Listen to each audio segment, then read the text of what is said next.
Hi, welcome to Vibin With, brought to you by Puzzles of Color. Today, we are vibing with Solonge Robinson and Aquabah Gonney-Buckner from ASA Books. ASA Books is the manifestation of two women's enlightenment. Solonge and Aquabah are cousins by blood, but sisters in spirit, who were raised in Brooklyn, New York. They joined forces to create children's puzzles that entertain through artwork while teaching meaningful content. Together, their goal is to create something beautiful in a world for children. Thank you so much for joining us with Vibing With. This is Solonge and Aquabah, who are the artist and author behind our puzzle and book bundle for That's the Start of Our Day. Thank you, ladies, for joining us. Thank you for having us. Thanks for having us, yes. So we've gotten a chance to talk on several occasions now. Why don't you tell the audience a little bit about yourselves? Okay, so I'll start. My name is Solonge, and I am the author part of our amazing duo. I am from Brooklyn, New York, born and raised, currently living in Chicago. I'm married with two children, a 6-year-old son and soon to be 5-year-old daughter. And yeah, just definitely a lover of all things adventure, love a good adventure, love new experiences, love to expose not only myself, but now my children to new experiences. And am so happy to have Aquabah out here in Chicago with me too, so that we can, continue our adventure of life together. And so I'm not going to try to hog because I know I'm a little bit of a talker, so I'm going to let Aquabah share a little bit about herself too. What you didn't mention is that we're cousins. And so we grew up in the same house in Brooklyn, New York. And we both decided to jump into this journey together. So I'm Aquabah. I am the illustrator on this amazing project. And I've really just taken the time over these last few years to really think about what kind of things inspire me. What kind of things make me want to get up in the morning and just work with passion, which is why I'm a elementary public school principal, K-8, pre-K to 8, excuse me. And the love, of course, for children's literature is just a part of the job. I started out as a New York City public school teacher, moved here to Chicago and taught in charter, and just fell in love with all things education to the point where I decided that I wanted to start my own school. And so when Solonge came to me and said, hey, listen, I got this idea. I think that we should do children's books. I was like, girl, are you crazy? I was like, where do I have time to do a children's book? But I've always had this love of art. And if I could do it all over again, I probably would have majored in art. I ended up minoring in art in college, but it's always been like this little secret talent that I think I've had. And so throughout my life, I've dabbled with murals and oil on canvas and paper collage. And so when she came to me, I was like, this feels like my time to just push myself as an artist and step out of the mommy lane. I have an infant, 10 months old, step out of the wife lane. I have a husband, step out of that principal lane and just be able to explore the artist part of myself. Absolutely. That's wonderful. Well, Puzzles of Color is all about uplifting artists of color. And it's so great that you guys get to be our first foray into a bundle so that we can celebrate writing art, because writing is also an art as well as the visual medium. So we love to have you. I know one of the reasons why we were really interested in working with you guys is that I got the book as a gift for my baby. And, it's one of my favorite books to read to her. Actually, I was reading it to her earlier today. I just think it's so adorable. I love the rhyming and like just show her the bees and the art is beautiful. So it's a great pleasure to be working with you too. And, the family, keeping in the family, having the two siblings and the cousins and, all of that. And one of the things that Aquabah that we didn't share is that not only are we cousins, but we grew up like sisters. And so Aquabah Started off in Jersey, but we were always at her house on the weekends. And then fast forward to elementary school and high school. We went to the same high school together. We attended Delaware State University, a historically Black college, together. Shout out to the Hornets. So, yeah. Yes. And so we have literally journeyed through life from the very beginning. We are exactly 9 months apart to the day, July 6th and November 6th. Yep. And so when the idea of starting to write children's books, and not even with it being just about children's books, it really being about us really trying to align what our passions are outside of our 9 to 5s. And so it was a no-brainer. It was literally understanding Aquabah as an artist from birth, from when we were little, and she would have her sketch pad and would be drawing these amazing, images, and being able to say, okay, I have a passion for wanting to tell my own story. You have a story too. We have been at this life journey together since the very beginning. And so it literally was a no-brainer for us to align in this next chapter to do children's book, her being the illustrator, and forming our company, ASA Books.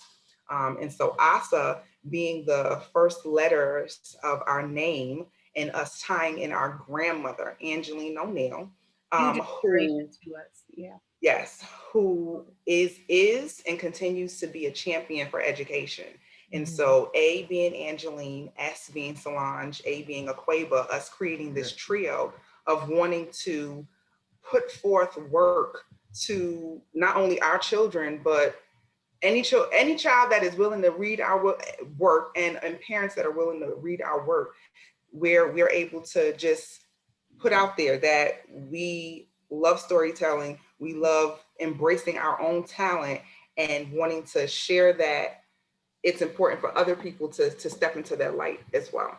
And so ASA Books, which came forth over 1.5 years ago with 2 cousins from Brooklyn, New York, who have literally journeyed a lifetime together.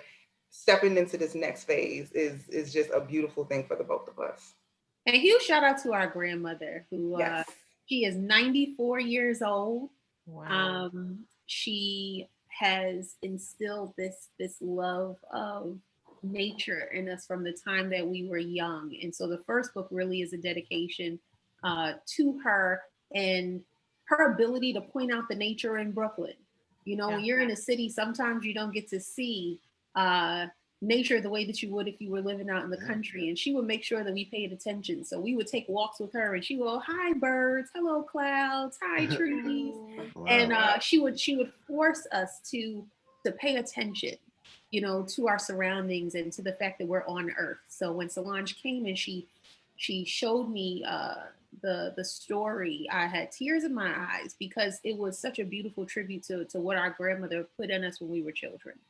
Well, dang, you stole my next question, which was going to be, how did you pick that topic? Because the book is like, you've got the barn, and you've got, you talk about cows and all those things. And I'm like, and I don't imagine you see many of those in Brooklyn. That's Solonge's brainchild. I was going to say, Aquabah laughs at me because she always says I'm probably meant to be in the country. I do like the outdoors, and it does have a lot to do in part with our grandmother and our childhood, and being able to see that imagery on a grander scale, even in Brooklyn, New York. Yeah. And so the book itself was kind of created by a bedtime story, a bedtime song rather, that I would sing my kids. We had a family fire back in 2018 that pretty much devastated our home and all of our books. And so when we were displaced, we were living in a hotel. We had a huge window, and at night we could see the sunrise and fall, and the moon rise and fall. And so I started a literally 2-line little lullaby for them. And out of that lullaby came the idea to create When the Sun Comes Up. And so when I approached it with Aquabah, she knew I would sing the song to them. And I was just happy that it was embraced because, you're, as an artist, you sometimes enter vulnerable spaces. And so it is always just a treasure to be able to have my cousin be able to see the vision even past where I see the vision, and we talk about alignment a lot.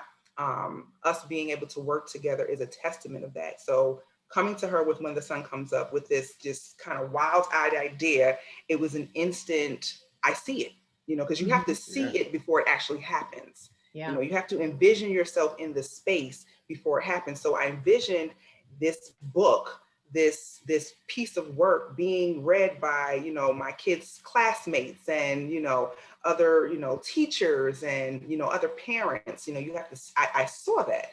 And so having approached Aquabah with it, she saw it too. And voila, we were so fortunate and blessed to be able to journey together with, producing our first children's book, When the Sun Comes Up. Us growing up, I was more the creative type. I guess I was always drawing, just like Aquabah. I had made comic books and all types of idea. Yu-Gi-Oh cards were really popular. I had made my own Yu-Gi-Oh card game type thing. I was doing all types of creative things and trying to be. I've always wanted to just, I guess, be an entrepreneur and create something creative that would, allow me to not have to work for anybody else. Right. And again, it's kind of where I'm at now in this situation with Puzzle Color. My sister is had the idea of it. And then from there, and I was like, "Here, you go do it." Exactly. I'm creative in a different way. I enjoy the arts. I don't really necessarily make the arts, or at least not. I haven't in a while. I actually should probably get back into it because I used to I have this rose that I drew when I was a kid that got in the city display or whatever. I used to be artistic, and then you get old and you got things to do. And I haven't been able to get back into it. I haven't drawn in a long time. So drawing wise, I'm not good at it anymore. But I definitely still with graphic design is kind of what I do. So I definitely took that artistic part and just kept with it into a field that I thought I could be able to see myself having a career out of. Yeah. So, Right. And of course with this now it's become Puzzles of Color and building that brand and building that talking with the artists mostly, but just really being able to create something with that, using our artistic abilities, and then of course their artistic abilities just all coming together. It's really good. Really. I think the interesting part about what you said, because I can relate, you get older and you get caught up in this routine of doing things, and your career might take you in a different path, and some of the things that you did when you were young you don't necessarily do anymore, right? And so thinking about it, I'm sure if you decided to spend some time drawing every day, you would get really good at it all over again. I'm gonna put a plug out there for you to keep going. Because we dabble as artists in so many different ways. So I remember being little and making I don't know if you all remember these. They're like these latchkey rugs that you can make, and they give you a pattern and it's little pieces. I started out with that, and I would do that. I mean, nonstop, to the point where I was like, "Please don't make any more of these rugs. Oh, wait, to put them in the house." And I would take old clothes and I would cut them up and make clothes for my dolls or for teddy bears. And then I was like, okay, what else can I do? And over the years, I've made all sorts of things. For my own wedding, I made these wire sculptures that were brides, or I do. Anytime my friends get married, I make brooms. That's actually one of the brooms that was my broom actually when I got married. To symbolize this African American heritage of jumping the broom. It's just so many ways that you as an artist can express yourself. And so for example, if the graphic design piece then becomes your artistry, it's a really good chance that was supposed to be the art all that time, and all those other pieces sort of led you to this place. So embrace it. I think actually a lot of my career paths led up to this as well, because a lot of I did more fulfillment side of another company I was working with, doing production side, and I did photography, all these type of things that kind of I get to do with with our company now. So it's really, like I said, a full circle moment for sure. Yeah. And actually, Your style, speaking of your style, it's not just, drawing or anything like that. It's like you're cutting paper mache and stuff like that. So how did you come up with that style to do for this book? So the funny thing is that this is not the medium that I normally even work in. I'm in oil on canvas kind of girl. Oh, okay. But the majority of my work over the years has been that oil on canvas. I love colors and things of that sort. But when I started this journey, there was something in me that said, I wonder how this will look if it were all in paper.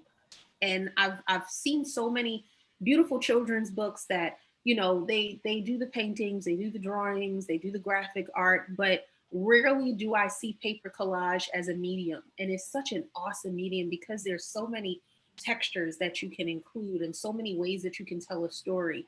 I think it's a lot harder to do because every single page is its own work of art. Right. Yeah. Extremely time consuming because every little piece has to be cut by hand. Yeah. And so it is a labor of love, but one that I think allowed me to push myself in my artistry. So I've tried paper collage over the years. It was something that I've always loved. One of my favorite artists, Romeo Vibin, he did the most beautiful paper collage that I've ever seen. Reclining Nude is one of the ones that I happen to just love. I remember seeing it in Washington. It was on display, and I just stood there for about 2 hours just staring at it. I couldn't stop looking at it. And, I thought to myself, if I'm going to do something, I want to do something that steps out of my comfort zone. But I also want to do something that looks different than what you would see in most children's books, which is why we went the route of paper collage, just as something new and interesting for kids. The other piece in that is that it's something that kids can do. And so in my school, I'm a huge component of our children having opportunities as artists to define themselves. In art classes in most elementary schools, you will have, we're all going to do a picture of a sun, and everybody's sun ends up looking the exact same way. And my art teacher and I, Tracy Otwell, we're actually doing something called TAB, which is the students having an opportunity to pick not only the medium that they want to use, but also the design that they're choosing. So she'll give an example or a mini lesson of, hey, here's a picture of the sun. Here's how I do it. And then the kids are able to explore that on their own. How do I want mine to look? Do I even want to do a sun? Maybe I want to just do, something else. It's okay. But you as a child have an opportunity to play around with the art in a way where kids can access it. So a kid could take a picture and cut out pieces and they can make their own designs. And that's what we're hoping they get inspired to do looking at this. You don't have to be great at drawing. I can cut shapes and I can take these shapes and turn them into something really beautiful and make my own art. Yeah.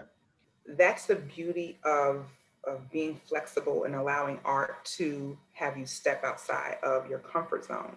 I remember coming to Aquabah with the idea with imagery in mind. And Aquabah presenting the idea of mixed media collage art as the form of art for the book. And at first I was like, well, I don't know about it. I'm not used to seeing it on a wide scale. But then when she explained it the way she just explained it, in terms of you really not seeing it that much in children's literature, it being an opportunity to put something out a little different and being able to tell the story in a different way. And so that was an opportunity for me as an author to step outside of my comfort zone in terms of the imagery that I foresaw with this particular books and the books that we're working on. It really is a beautiful process in terms of being able to collaborate ideas and vision. And so, and then also, again, respecting the timeline, of what it really does take to create the art that goes along with the story.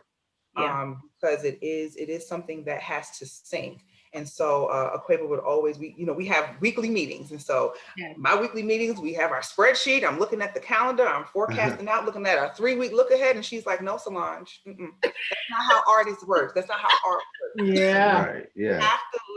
You have to let the experience and the moment breathe. And so it was a learning lesson for me as an author, because sometimes, we have our own idea and our own timelines of when we want things to happen, when we want to have our products ready. But when you really allow the process to flow authentically, you come out with a much more aligned vision, aligned product. So Aquabah bringing me into her world with mixed media art with our first book. It was a great experience, and I'm grateful to have been along the journey with her on this, because had it gone any other way, had we done it, let's just go out and find something, we would not have felt the way we felt at the end. And so, well, I will say, like, when you talk about like the being able to piece those pieces of paper together to make the art, that's very much what puzzles are. So it's very that is in line with, like, I know one thing we talk about with, be growing up and getting out of the artistic side of your brain. You're lucky when you go to school and you're exposed to all those things. But as somebody who has not drawn in quite some time, I can still put together art. Right. My own, by doing a puzzle, and I can still, you can still have your creative mind, triggered, whether, I may not be actually creating the art, but I am interacting with art in a new way that will help me to grow. But I know one thing that I love about just like the fact that we do now have a children's book, and we talk about this back and forth, that, like, how 500 and 1,000, that was, we were really hell bent on, like, we really want to have high because for us, as we got older, that was the hard part, is finding the 1,000-piece puzzle that had a Black person. Like, it's a lot easier to find kid products, and so we wanted something where a middle schooler could still enjoy it, where, in high school and on up. And so we were back and forth on, like, I don't know about doing a kid puzzle, like, that was something we want to get into, but I'm glad that we have, worked with you guys, and we, looked at it in a different way, because I know that when you're a kid, you get to be exposed to so many things, and that's your chance to get into puzzles where you can eventually get into the 500 and 1,000-piece puzzles. Absolutely. And so, it's great to be able to start there. And like you said, showing them the different types of art. Like, we've got digital artists, we've got, paint and canvas, we've got all these different types of art. And now this mixed media, which is really, really cool. Yeah. And I think the other thing about it is that, as a child, sometimes you don't want the story to end. And so, when we're reading stories to children, they're always like, okay, well, what's next? And so, this is then an extension of that story where you could still relive the experience through the puzzle. You can take your time with it. You could finish it directly, all at one time. It is your own journey. One of the things that I loved about what Solonge did also is that at the end of the book, there are so many activities for kids to engage in. So it's not just the book. It's also, now let's take this learning to the next level, and let's think about how do we look at words, and how do we identify vocabulary that we may not have known, or how do we push ourselves as artists. And so there's a lot of activities at the end of that book for parents to use to engage their children in the learning. So the book isn't just a one-off. It's something that you can continue to come back to, that you can make lessons around, that you can make projects around. But really so that as a child, you're able to experience this over and over again, which isn't something that you see a whole lot. We thought about it from an educator's lens, and also from a parent's lens, in terms of what will be most beneficial. For us in school, as most educators, teachers will reread a story over and over again to kids, because you get a different message every time. Or we might dig into something different. Today we're going to look at main idea. Tomorrow we're going to look at characterization, or we're going to look at the way that the imagery unfolds. all those different pieces require you to come back to that text. And we're hoping that that is what happens in this book, that people continue to come back to it and find new ways to explore it. Well, I will say as a parent, I love when there's a book that tells me, like, I'm reading this book to you, and I'm getting to show them, like, okay, look at the bees, look at all that stuff. But it's great to be able to like apply it outside of the book, like to be able to, like, what are you learning from this besides the rhyming? Like, how can we can you grow and learn beyond reading this book? So I love when there's a book that has those little tips in the back. And we're constantly in that space of exploring that, as parents, as new parents, for the both of us. Reading is something that we both do. And so again, taking off the other hats that we wear, just strictly putting on the mom hat, the parent hat. How do we want to further engage our children when we have those precious moments to sit with them and read? Having experienced COVID last year and having to do a lot of homeschooling and doing a lot of the hands-on teaching, those questions come up between the two of us all the time. How does this new landscape lend us an opportunity to assist ourselves as parents, but also give advice to other parents that are going through the same thing?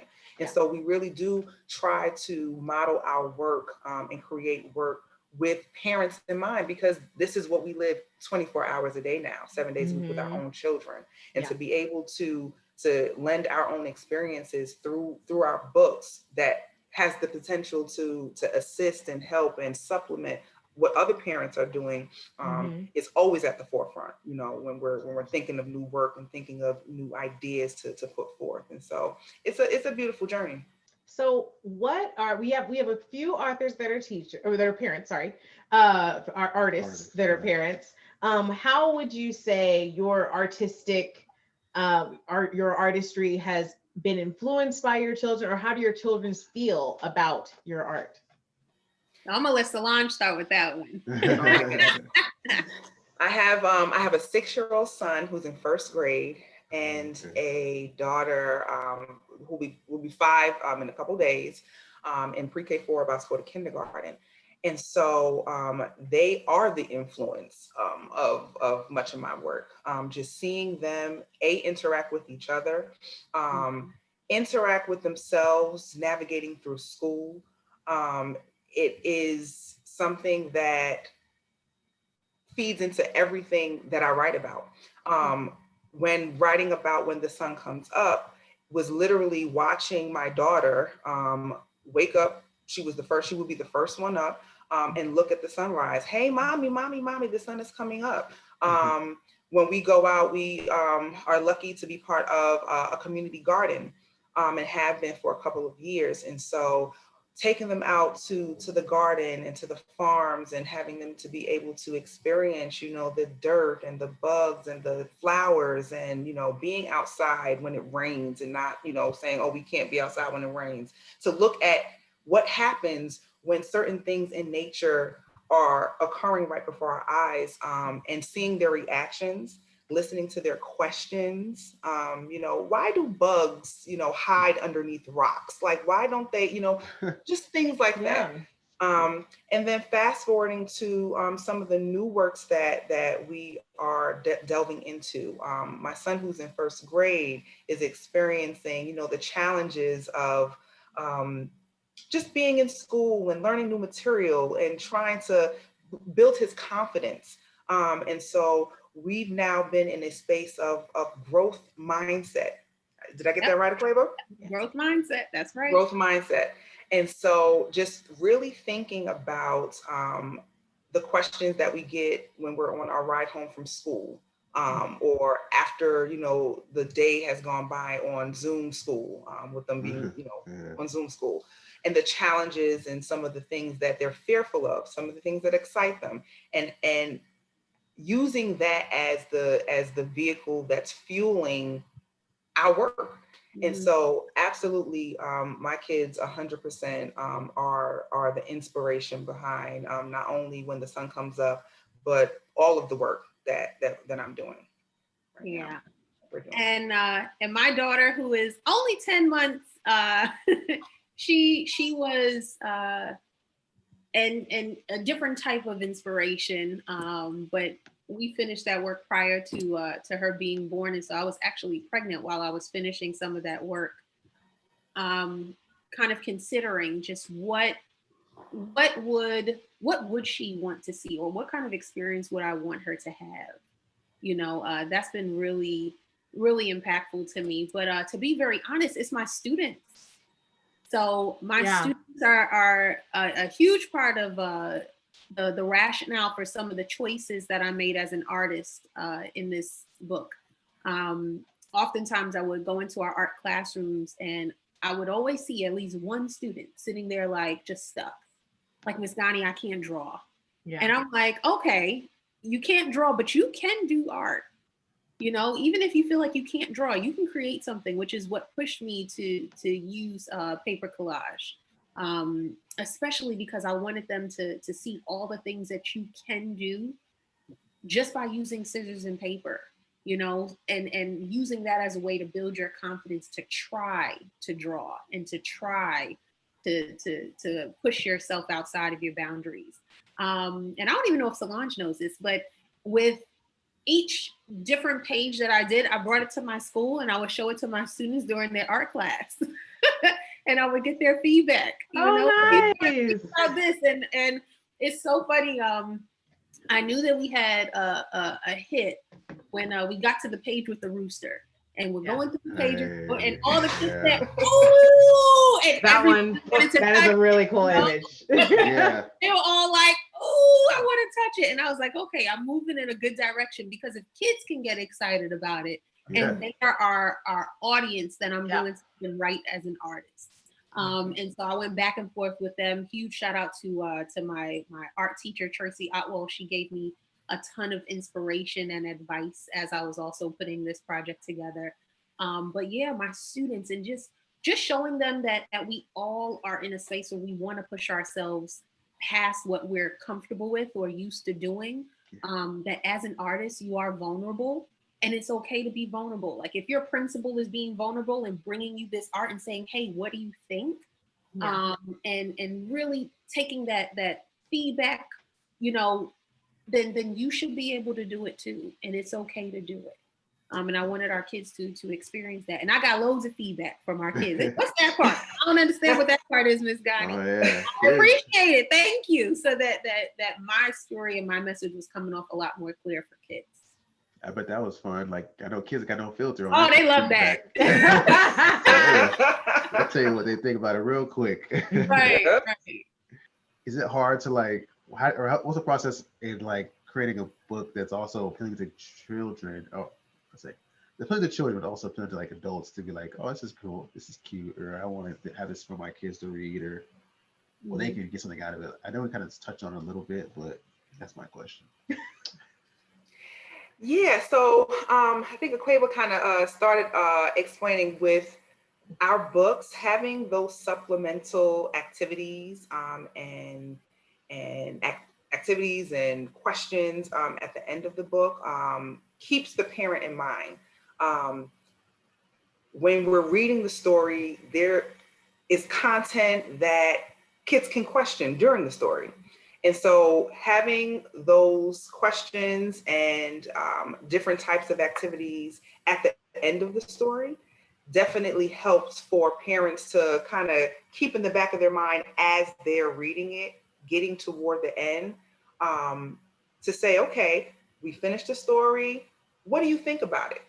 Mm-hmm. After those questions, that's after the questions that the parents may have themselves, you can jump into the book and jump into the questions that we've offered, jump into some of those activities or words that the kids may not have understood while reading the story. I know when the sun comes up, we have a word list of different words that we ourselves, in working with our own children, being kind of testers, while we were reading, okay, mommy, I don't necessarily understand what a drover means. And so having the definition of what that is at the end of the book lends to assisting parents. You know, sometimes you might have the questions as a parent, and sometimes you look for the book to, you know, give you those prompts. And so I think that has driven the process as a writer and also as a parent to include that type of material along with our stories.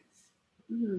I think in addition to that, also, you know, we're hoping that for adults, it would also take you back to your own childhood, you know, and really taking a moment to pay attention or think about how it felt when you were in nature as a child. You know, as adults, sometimes we overlook nature because we're so busy and running around and so much, hoping that it will bring you back to maybe your feelings of summer camp, or if you got to go visit, you know, family. I know I used to go every year to North Carolina, Fayetteville, North Carolina, to visit my dad's side of the family. We would go fishing and take hikes, and you know, Solonge came with me one year, and we just hung out.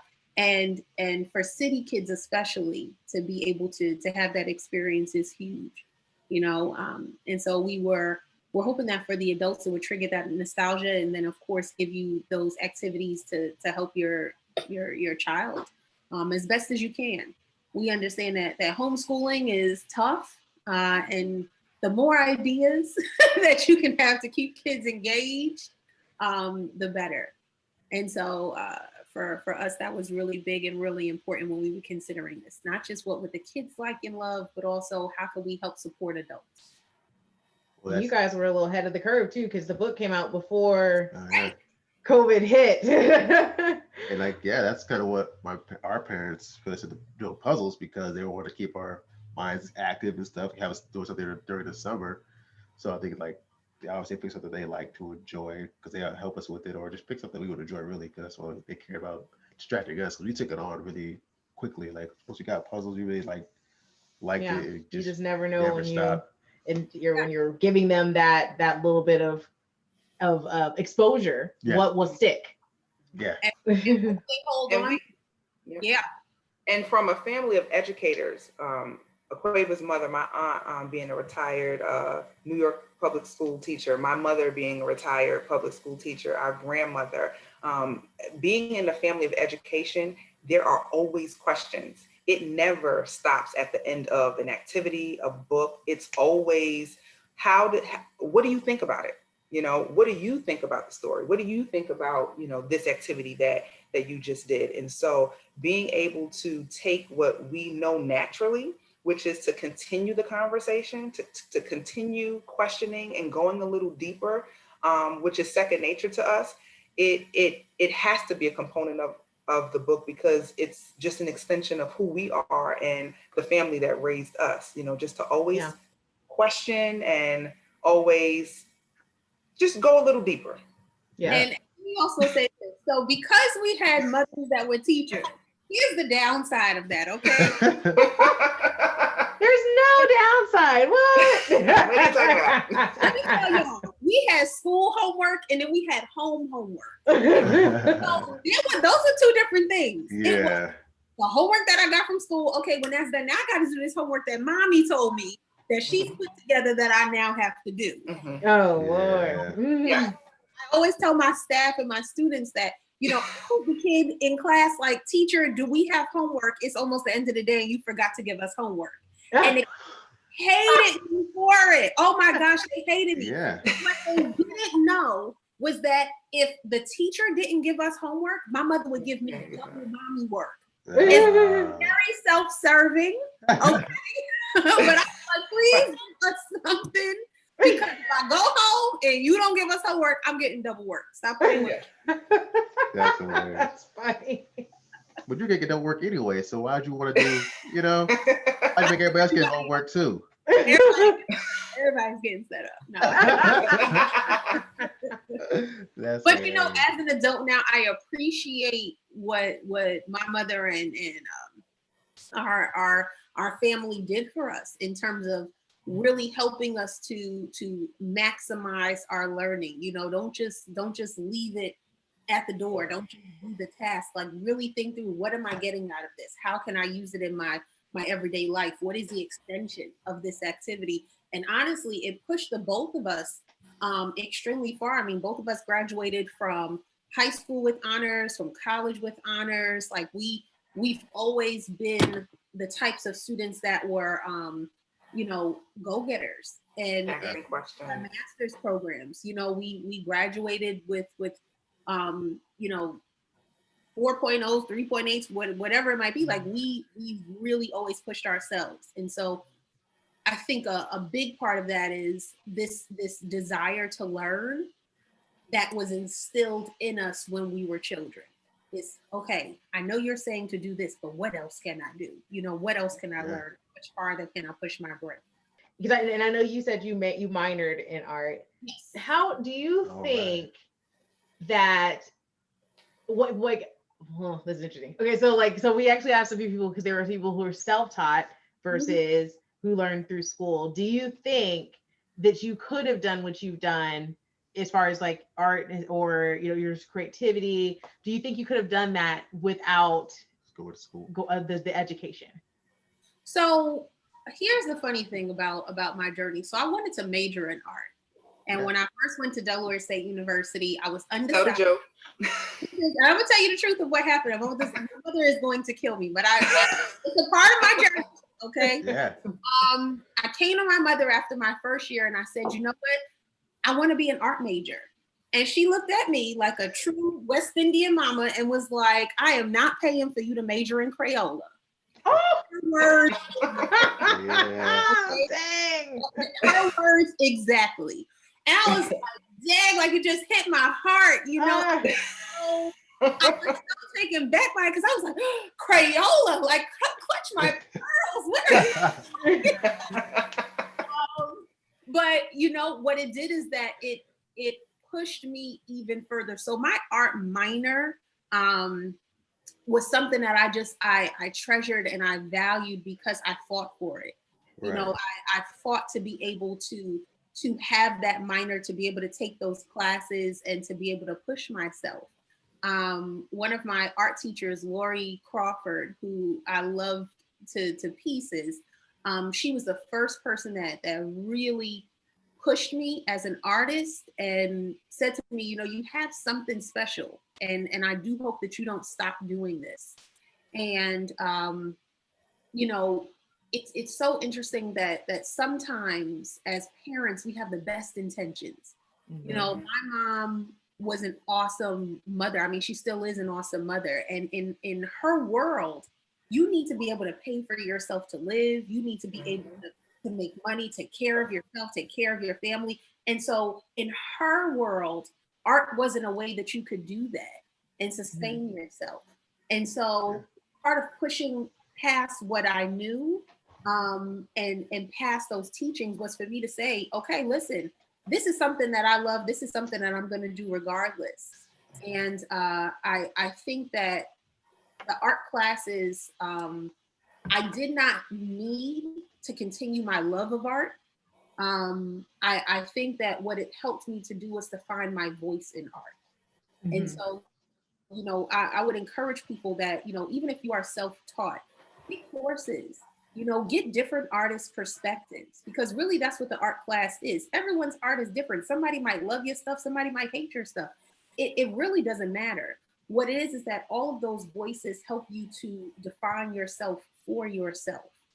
And I appreciate the art minor at both Delaware State and at Wagner, because I got to hear from so many artists and got to see so many different styles and techniques and different ways that people approach the work, that it helped me to just expand my creativity. Could I have done it without it? Sure.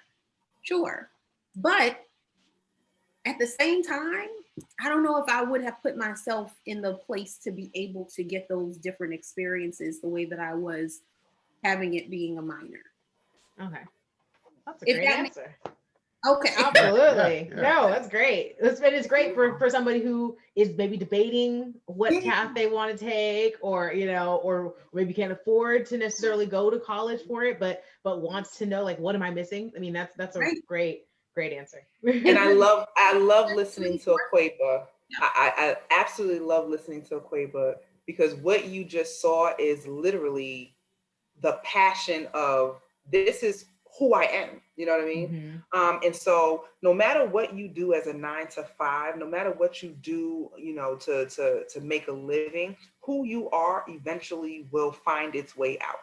Yep. And it's our job as parents and as adults for us to listen to the call and find our way as best as possible. The ideal situation sometimes doesn't happen for all of us, where we can, you know, major in Crayola and, you know, live, you know, the true artist life. You know, a lot of our realities don't lend to that, but there is a way and a window for your passion to find its way to the light of day. And it sometimes takes a lifetime to figure that out. And what we're trying to do through our own experience is to show that you may not be able to get the formal education that speaks to this passion, but your passion will make a way. Yeah, it absolutely will make a way, and you just have to pay attention to it. And when you start getting that feeling, like when I listen to Aquabah when we're in our meetings, sometimes I'm just like, yeah, because this is what you're supposed to be doing. This is, and you're doing it, and you're able to find a way at this point to still be able to love what you do as a principal, but also find your light in the artist lane. And it's beautiful when you can find that alignment. And let me also say this, because she will kill me. My mother has since apologized. I have to make sure that I say this part. Yeah. She had to apologize for not helping or supporting me in that push. Yeah. And she said to me many years ago, she was like, you know, I really should have backed you when you said that you wanted to do this as a major. And you know what? There's a part of me now in my adult life that's really glad that she did it. And I know that probably sounds crazy, but like the work that I'm able to do as a principal in terms of helping kids, I'm in the northwest side of Chicago, in the Austin neighborhood. And that is a neighborhood that needs really strong leadership, really strong teachers. Every day I'm advocating for not just equity in education, but also for cultural competence, you know, for our teachers to understand how you need to approach children of color, Black and brown children, to help them not only to learn, but help them to break down this systemic racism that exists. I could not have done that type of important work had I pursued being an individual artist. So you get where I'm going? So yeah, absolutely. Is push myself in terms of how do I bring art into my school? You know, what are the opportunities that I have? You know, we're former band geeks, Solonge and I. We were part of the Delaware University marching band.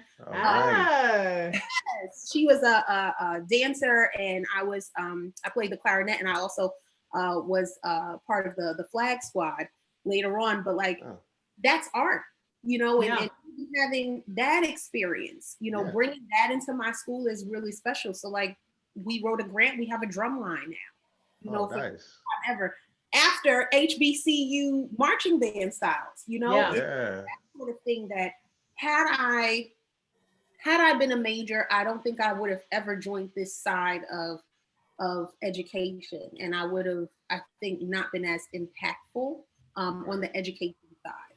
Yeah. Yeah, I know, like, watching Drumline as a kid, I definitely joined the drum. I joined the band before that. I had to play the clarinet like you, but I didn't like the clarinet. I just trying to get to the drums. I was just waiting to get to the drums, but they didn't let me get past the clarinet because I didn't practice enough, which I didn't care enough. But yeah, when you brought up, like, you know, teaching in Chicago, and I know that there's a lot of stuff going on with the school district and all that. So how do you feel like having Black teachers and Black people in heads of educational areas, how that's affecting like the students' hours in a predominantly Black area like that, or school districts, I would assume? How has like the change affected the students, or is it affecting the students? So absolutely, I think it affects the students. I'm in something called Turnaround School. So I'm a part of the Academy for Urban School Leadership, known as AUSL, and we are a turnaround network where we go into the lowest performing schools in Chicago, and we do our work in order to get that school back on track, to get it back to good standing. And I'm really fortunate because over these past few years, we've been able to move the school from a level 3 to a 2 to a 2+, now to a level 1.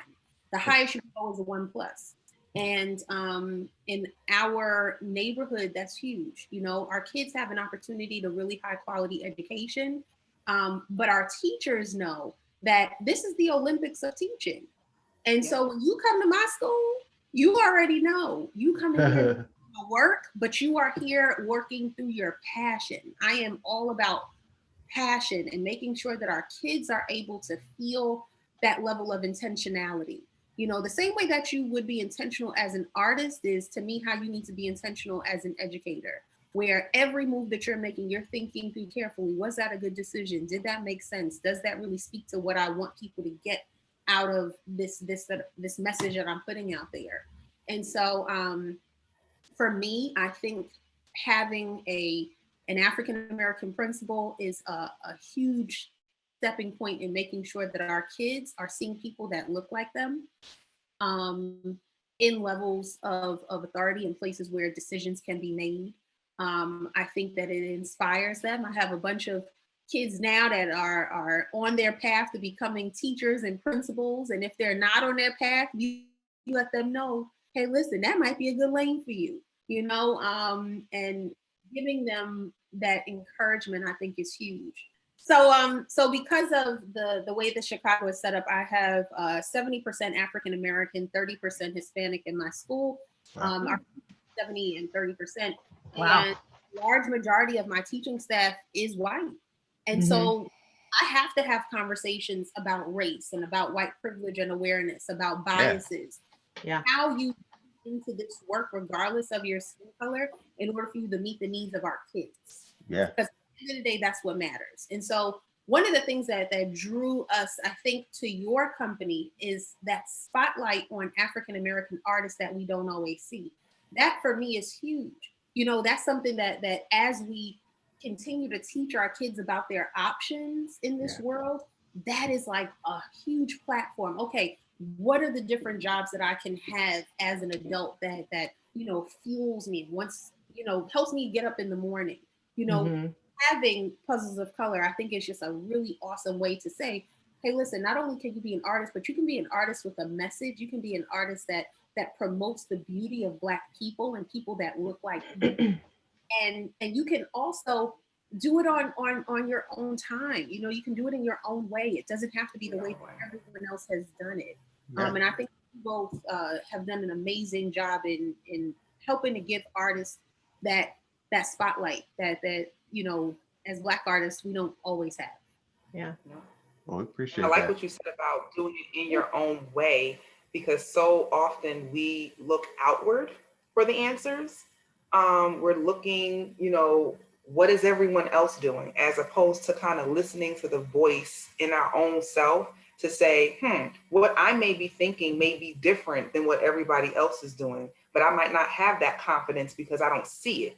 And so, like you said, Aquabah, representation matters. Actually seeing people in places, but also feeling confident enough to know that if what I'm feeling is different, I can still have a voice to put that out there, to do something a little bit different, and dare to be different. I know we've heard that a million times, but it really rings true, daring to be different. And so being able to collaborate with you all to create content, you know, upcoming content that speaks to all of that and marries all of that together is a journey that we not only feel will resonate and connect, but it's a personal journey for us, you know, because we've personally been in those spaces. And I'm in awe of Aquabah, just being able to live it. She knows that. I'm in awe of her because she lives in both spaces, and she lives in both spaces so well. And I tell her this all the time, you know, the work that you're doing as Principal Gonney-Buckner, it needs to be on a bigger platform, you know. And I think the folks in her circle are starting to see that, because it's not only helping the folks in the Austin neighborhood, it's going to help the folks, you know, in Texas, in Brooklyn, down south, in Washington State. there is space for the work that she's doing to live in so many different places. And now you tack on being an illustrator in her own company, providing another means, another platform for getting out the importance of education in the framework that she's pushing, is speaking to just doing what you're supposed to be doing it when you're supposed to be doing it, you know. And I don't want to get too religious and stuff, but it really does talk to alignment and following a passion, and doing it in a time that, you know, it may not be in the time frame that you saw it in, but it had to be done in certain steps. And so we talked about this a little bit earlier. When you are steadily in a state of preparation, when opportunity comes, you don't have to get ready because you've been ready. You've been in a space long enough where when someone comes along and says, you know, we want you to input this model, you know, of growth mindset. We want you to, you know, input this model that's assisting, you know, teachers working with Black and brown children. You've been doing the work. And so now it's your time to shine. Yeah. Love that. Well, I hope that answers. It absolutely does. And I am in awe of both of you. And I really hope that we, you know, that being on this little video thing with us and working with us and will help to really put a spotlight on all the amazing things. And that's another reason why we wanted to do this deeper dive with our artists, the Vibin with series, is to like get you know, you see this piece, you like this piece, but we want to know the person behind that piece and really, you know, all the amazing things that you guys are doing, because we've talked to so many artists that like are just fascinating people beyond their art. Like let's talk about that. Like, you know, so it's amazing to be able to be vibing with you guys right now and to and for you to be able to showcase the things that you're doing. We thank you guys so much. This has been a very humbling opportunity that we are very grateful for you guys to pull us on along with your journey. This is, you know, kind of new territory for us in this platform. And so, you know, being able to look toward you guys in terms of your own journey and your own experiences, building puzzles of color, and then forecasting to say, what does puzzles of color look like a year from now, 5 years from now? Again, the same questions that we ask ourselves with ASA Books. You know, how do we want to, you know, continue to grow our vision and getting that message out to other parents and teachers and entities? Is part of the beauty in the journey. And so we're just happy that we're able to you know, join you all on this small piece of y'all journey, because it really is inspiring for us to see you as well. Thank Appreciate you. that. So while we talk about vibing, one of the reasons why we chose the name is that we talked about art in all is inspired. There's so many facets of art, including writing, including art, you know, drawing, visual, and there's music involved. And a lot of times music inspires the other medium. So what would you guys say is a song or music that inspires you as you are working and creating? Ooh. How much time? First, Clay? How much time? All day. Like I said, you're talking to two band heads here. Now we do. Oh wow! Yeah, that's true. I am very much so an old school kind of girl. My parents had me at 32, and so, you know, they always say they were grown when they had me. I listen to a lot of music, a lot of old music. So the Spinners, the Flamingos, Billie Holiday, I mean, you name it. I listen to a lot of old stuff. When I'm painting or drawing though, I'm a real huge neo soul fan. Love Erykah Badu. She just listened to Mama's Gun on repeat and just completely vibe out and lose track of time to the point where my husband's like coming knocking on my little art door with the baby, like, are you coming back to the rest of us?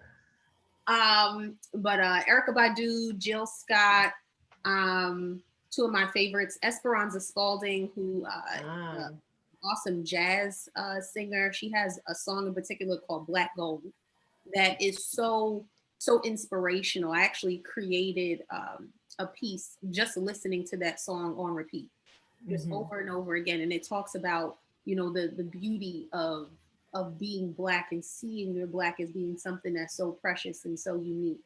And so, you know, that sort of stuff just keeps me going. In particular for this book, Norah Jones. Norah Jones is on my list too. Norah Jones. Norah Jones, funny enough, we discovered, we went on a study abroad when we were at Delaware State University to Shanghai, China. And when we were out there, they were selling like these CDs, and we were like, oh, let's try out this lady Norah Jones. You remember that? I remember that. Her album is an album, the Come Away With Me. That was one that it just sounds like we're in the country, just sitting on the porch drinking tea. You know, it's so soothing that it forces you to vibe out. Yes. I sing that to my baby all the time. I love Norah Jones. That's a great album. That Norah Jones is definitely on the list in terms of when you want to be placed back in a certain time. Music is the ultimate transporter. You could listen to a song and be instantly transported into a feeling, a space, a moment, and know everything about it. It's just as vivid as day. And so Norah Jones is that for me too. Again, just talking about Aquabah and I being able to journey together, and Norah Jones being that artist that put me back in a time and space where the two of us were together. I'm also a big fan of neo soul, Miss Badu, Jill Scott, but I'm also a Brooklyn Jigga, Jay-Z. Biggie, yes. To the Notorious. Definitely. Come on. And not that Jay-Z and Biggie and those artists influencing my work as a children's book artist. But I will say that there is a hustle and a grit in their work that speaks to being a businesswoman that's in a partnership with creating children's book. And so that type of music instills in me particularly just this idea of when you want it, you gonna get it. You know, you go after what you really, really want. There's gonna be challenges, but when you work like your last is your first and your first like your last, that's a quote from Biggie, then you will hustle toward where you need to be. And you know, Solonge, speaking of hustle, you know who we got to talk about. All hail the Queen Bee, Beyonce. Of course. Let me tell you something. Let's talk about Beyonce. We are in the beehive. Let's be clear. We are in the hive. But that's another one of those people that, you know, Beyonce has some songs that we both vibe out to. You know, not just in terms of like being able to create art, but being able to inspire you to keep going and keep pushing. You know, pushing past what other people say, pushing past criticism. She just does that, and you know, she does it in a way where she's like, "And what?" You know, and I love that. That level of confidence. Woo, it's unmatched. Yeah, and it really. Trying to find those things, whether it be an artist, a person, a place that pushes your art, because art happens on a daily basis, whether you're intentionally working in it or not. I can be at my job, just thinking, or en route to a meeting and thinking, you know. And so being able to lean back on artists that push the message of confidence, of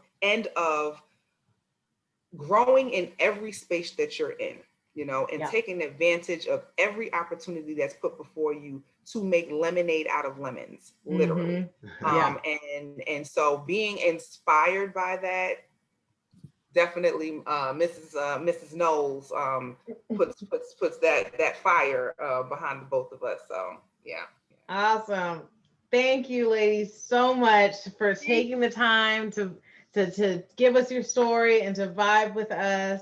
And please just tell everybody, where can we follow you, find you, know what's coming next? Okay, so all of our information can be found on our website, www.asa/books.com. We have all of our current work there. We have information on upcoming works. We actually have a countdown to our next work that we're hoping to release later on this summer. And so, yes, definitely check us out at www.asa/books.com.